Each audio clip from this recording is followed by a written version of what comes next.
Oh, a beautiful, warm spring day. Just wonderful, wonderful. The flowers are coming out. This is great. Everybody's running around short sleeve shirts down at the Walmart. We just got back, went down there, picked up a few things. Great stuff. I wanted to till a little bit in the garden there. Couldn't get it done. The ground is still a little too muddy. From the rain we got, what, a night and a half, I guess it was a day and a half ago, 2 days ago, we got that nighttime rain.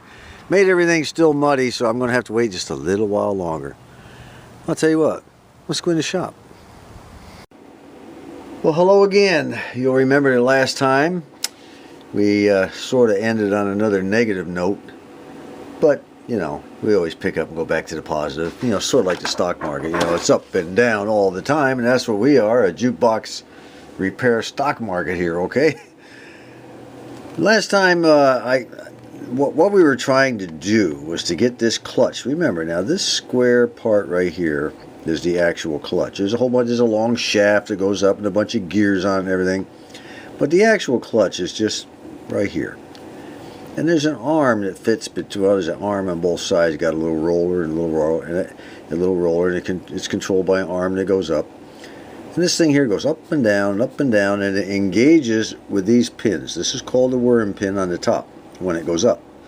When it comes down, it engages with the Sprocket Pin, which is this little thing right here. We were thinking, or I was thinking before I shut down last time, that this thing here was not dropping down all the way to make good solid contact with the top of this gear here, which is the sprocket, enabling this pin to go up into that little kind of pyramid looking slot. It has to go all the way up. And there's enough room in there for both this pin and that pin too. It just doesn't look like it. So the question was, is there something jamming? Is there enough oil down there? Is this thing sliding up and down the shaft like it's supposed to? Is this gear turning the way it's supposed to? I don't know. Well, that's what I was thinking when I shut down. And of course, Harry Hall and I think one of our other guys, Sparky, I think it was, chimed in. And he said, you know, John, it could be that old clutch just is not fully engaging right here. Well, that kind of gave me added support to my way of thinking. So I decided, you'll remember last time I told you, don't be surprised if you saw the whole thing torn apart. Well, guess what? It is torn apart. I love this stuff. Just tearing it apart was fun. I took out the clutch. Here's the clutch. For those of you who have never seen a clutch, this is a second opportunity. We went through this once before, not quite in the detail I'm going to show you today, because I didn't quite understand it back when we first started, but you know, as time has rolled on, I'm beginning to get a little better understanding. The question was, now here, this arm right here, this thing right here fits in there just like you see it, just like that. There's a couple of screws on the top and a couple of screws at the bottom that hold it in. That's all. Those two screws go on the top, go here and here, and the other screws on the bottom go in down here and here. And you can see the gear rack down here. See it? That's the whole rack all the way down. So the question was, is this thing jamming? Because this arm right here fastens to this little nub of a deal right here. Let me get this out of our way. We gotta get that thing out of our way. That's our safety detent, I think they call it. We'll just go ahead and do it like that. There we go. All right. That arm slips over the top of this thing right here. The hole in that arm does. That hole right there. Anyway, and behind this, once that arm gets slipped over the top of that, the flat part of the arm slips into this slot right here. And you know, when I first saw that, I said, why would they slip that into that slot? That doesn't make much sense. Well, it turns out to be for support purposes only. This is a plate of some kind. It doesn't move, doesn't do anything. It's just, I guess it's to keep that, arm from flexing left and right and bending, you know, when it's going up and down and everything. It's just a support thing is all. Right here is what our main concern is. We're concerned with this, but you know, this is when the clutch lever or when the release lever goes up, like so, and it comes down. That's on the other side. Let me show you what I'm talking about. Let's see if I can get it to flip here without too much of a problem. If I can find, I can never find this stupid thing whenever I put my hand around it. God, I've done it 1,000 times and can't find it when I need to do it. There it is. Okay. Now watch what happens when I flip that release lever up. Watch what happens to that thing with the slot in the middle. See it go up? Now when I push it down, it goes down. Well, that arm that's draped around that little thing right there goes up and down with it. This arm right here, it goes up and down with it. Okay, because the hole is draped over it. It has to go up and down with it. And that arm is in turn, get this tissue out of the way, that arm in turn is connected to that little booger right there. See it right there, that arm? And what that does is it enables this thing to go this way. When the arm goes up, it enables it to go up and down like that. It's all one just piece of linkage, that's all. And when that happens, it causes this to happen. Let me flip it around the other side now. And when that arm goes up and down, watch what happens to the clutch. It goes up and down with it. Okay? That's our little clutch I was telling you about. I showed you in the drawing. So that's what operates our clutch. Up and down.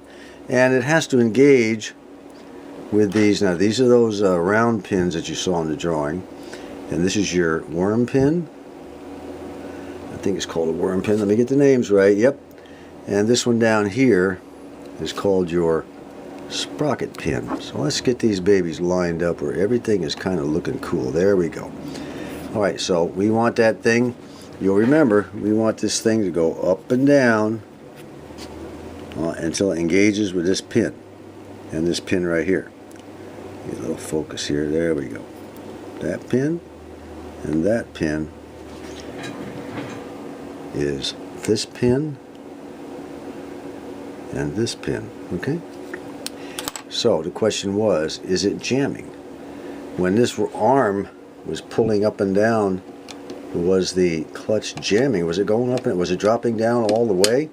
I'm getting oil all over my camera here and all over my fingers. Let me go ahead and get things cleaned up here. Sorry about that. There we go. Okay, was it in fact going up and down smoothly to where it would drop down on top of that bottom one down there? Because that's what's driving our carriage back and forth. Well, guess what? Yes, it is. Okay. So now the question is, what about now this is the gear that rides along these teeth right here. Once this baby drops down, you can see that it turns this, and when it turns, once this little thing right here, this sprocket pin is up in there, and this thing is turning around, around, around. It's also turning this around, around, around, which in turn is turning this around, around, around, and it makes the entire carriage move back and forth, that entire gear rack. Okay, so the question now is this thing spinning good? Or is it jamming? Well, let's find out. Well, it's going very, very nice. I don't see any problem with it whatsoever. Next question, are all the teeth there? Sometimes these teeth break off. You got to be very careful. These old teeth break off. So I've examined them all, and as you can see, all the teeth are there. I'm going to pull some of this grease down in there. All the teeth are there and in good condition. What about up to the top up here? What about that? All these teeth are good. Everything's fine. And I think this thing will move up and down also a little bit. So is it jamming at all? Let me get some clarity here. God. Okay, I'm just taking my thumb and putting it underneath here like that and squeezing upward. Is it working? I think so. It's working fine. May not be working as fast as it should. I don't know, but it doesn't matter because it doesn't really drop down on its own. The arm here, this arm is what makes it go down. It makes it go up and down quite a bit. So I see nothing wrong with anything here. Everything seems to be working just fine. Alright, so now these little wheels right here that fit into the slot on the clutch, that's what pulls it up and down with that arm. When that arm goes up, those things pull it up and down, and they all are working fine. There's no jamming there at all. Alright, well, I'll tell you what, guys, as far as I'm concerned, even down in here, there was quite a bit of grease and oil I stuck down in there. Even down in there is real good. Everything, there's just no play in it to amount to anything. I think she's doing fine. Certainly looks that way to me anyway. At least I think so. Let's turn this around. Get this back in here and see if it'll go up again. Yeah, it does. I don't see any problem at all. Alright, as far as I'm concerned, our clutch is in really good condition. There's nothing wrong with it. Greased, oiled, smooth as silk all the way. I knew I had given it a very good cleaning and a very good oiling and greasing. So, let's put our clutch back in. I'll tell you what, before we put that clutch back in, I do have a question for Harry Hall or anyone else that can tell me about it. See this spring right here? This spring has been pulled up and made it fairly tight. It was like that when I got it, still is. And what that does is it gives the spring action for this thing down here. It's pretty hard to push that thing down. Does that look right to y'all? I mean, I don't know. Was that done at the factory? Did a repairman or mechanic or someone do that to get the required tension there? I don't know. Does it even matter either way? Does it have anything to do with our problem? Probably not. So everything else in here looks good. I'm going to give it a good eyeballing again. Our little Dumaflachi works great. No sweat there. This works really good. Except for it's kind of hard to push. I've got a screwdriver in there right now holding our transfer arm down. I don't know. Everything up in here is good to go.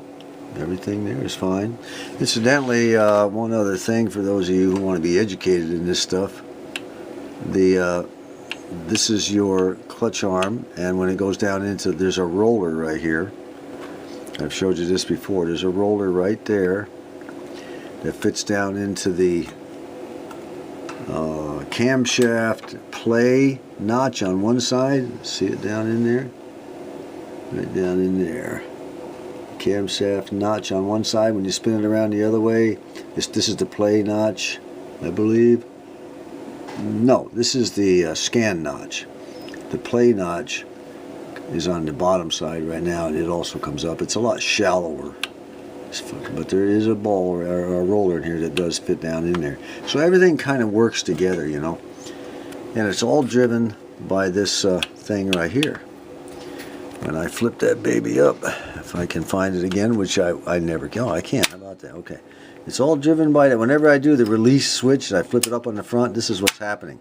Up and down with this arm, up and down with this clutch, which makes either the sprocket wheel turn or it disengages and comes up here, and I guess it goes into just a scan or a drive mode up here. Alright people, she's all back together, and I've gone ahead and made my adjustments, you know, for the clutch alignment and clutch adjustment. Now I'm going to go ahead and flip this thing around. I'm going to adjust those spring-loaded wheels that are up underneath the other side there. And then we'll spin it back around one more time, plug it up and see if she's going to run back and forth. And that's going to be the end of the video, whether it runs back and forth or not. Because I'm getting hungry and it's starting to get on towards supper time. Well, here we go, guys. Win, lose, or draw. I've got to finish this up because I have to run downtown to the post office and get a card mailed out to our youngest grandson, you know, the Karate Kid. He and his family are going on a cruise on Monday, and they're leaving on Friday morning. So, and today being Tuesday, I've got to get that card in the mail. I want them, wifey and I and great grandma want them to get that card before they leave. So, let's hit the old button to see if it's going to move. Here we go. Well, so far, so good. Well, it was doing this before, though, you know. Well, it's a lot better than it was. A lot quieter. Okay, well, that's pretty cool. Now, I want to watch this thing, see which direction it's turning. Brendan pointed out to me that, you know, when it goes up and back, it turns the opposite direction, depending on which way it was going. I've never noticed. I always saw it was just turning this way. I've been so focused on other things. Here we go. Let's zoom in here and watch it. It's going clockwise.